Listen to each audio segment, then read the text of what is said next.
how to use the Band Devices panel. In this panel, you will see the mobile devices connected to the session. Click the icon to the right of each device to open the Options menu. The first one is to designate the device as a band leader. A band leader can change channel names and icons for the rest of the devices from the mobile app itself. The second one rewrites the device mix by sending the current mix.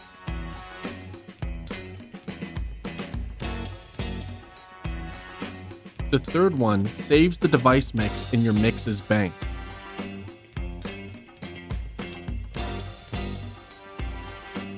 The last one allows you to send the device mix to another band member device.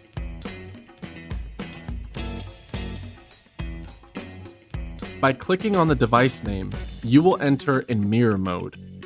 In mirror mode, your mixer momentarily turns into the device's mixer.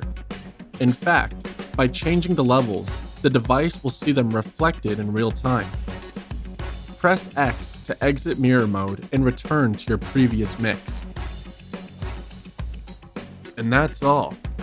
Contact us if you have any questions.